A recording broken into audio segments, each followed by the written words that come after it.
When was the last time you experienced a wide range of emotions over something, from sadness to happiness, or even a sense of relief when a problem was solved? Perhaps you moved to a new city or returned home. Maybe you lost or gained something valuable, or you may have overcome a serious personal issue or enjoyed success after defeat. If you are like most people, there are things in life that can take your emotions in many directions. And in English, there are a lot of phrasal verbs to help express those emotions. Today, we will tell you about some of them. You will remember that a phrasal verb is a verb made of two or more words, a verb and a preposition or adverb, or both. Phrasal verbs for emotions can be used in many different situations, but let's begin with a situation that is very relatable, a family gathering. In many countries, extended families gather only a few times each year. Children and their parents join up with one or more grandparents, aunts, uncles, and other relatives. They often gather in one place, perhaps someone's home, to enjoy a special dinner and quality time as a family.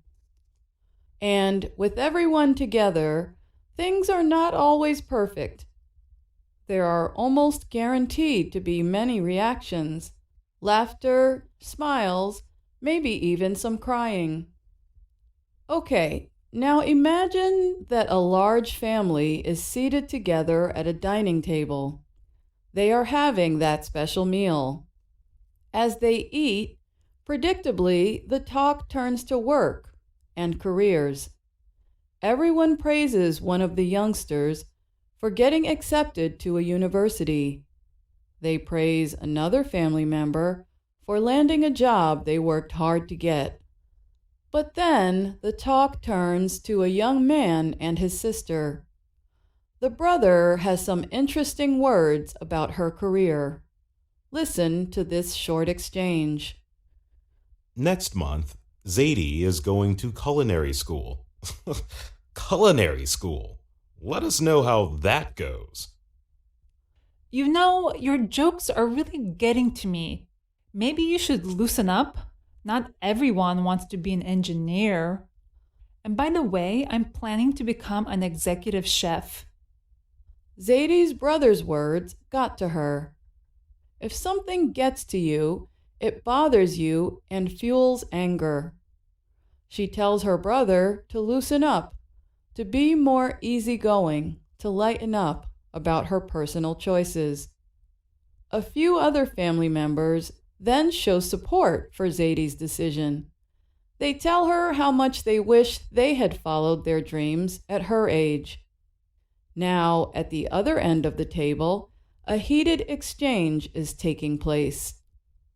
Uncle Louis has strong opinions and loves to speak his mind at family dinners. Some family members like his openness. Others find him obnoxious. They think he is being a pain. Listen to a short exchange. And that's why, even though the lamb roast looks great, I'm not having any. Red meat is bad for the climate. Starting tomorrow, all of you should make a plan to... Uncle Louis, you're giving me a headache. You always say things at the wrong time. Let the rest of us enjoy the meal, please. Okay, but calm down. It's fine that you disagree, but that's no reason to lash out at me. Now, can we shake hands and agree to disagree? Okay, sure. Uncle Louis had told his niece to calm down. To calm down means to become less emotional or excited, or to help someone else feel this way. Calm down is often used in imperative statements. It is used as a command. In imperative statements, We usually do not separate the words calm and down, but in other kinds of statements, the verb may be separated by an object. You may recall that some phrasal verbs are separable. They can be separated by objects. We could, for example, say, the father calmed his baby down by singing to her. The words his baby are the object. Uncle Louis also tells his niece not to lash out at him. Did you understand the meaning of lash out at? Listen to the sentence again. It's fine that you disagree, but that's no reason to lash out at me. To lash out at someone means to make a sudden and angry attack on them.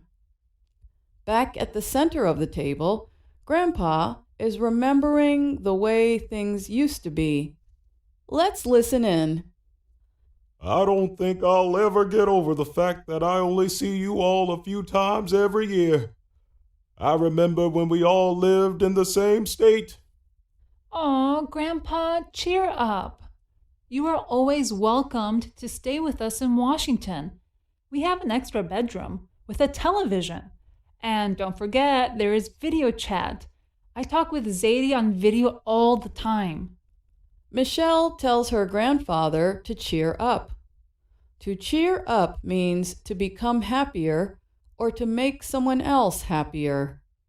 In most imperative statements, we do not separate the words cheer and up.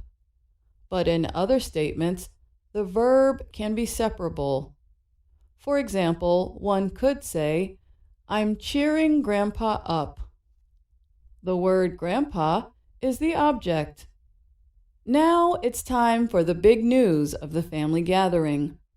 Let's listen. I have an announcement to make. We're having a baby.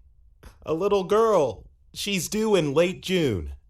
Oh my goodness, Sean, that's exciting. I'm so happy for you that I could cry. See, now I'm choking up. To choke up means to have difficulty speaking because of strong emotions. In American English, we often put the verb get before choke up.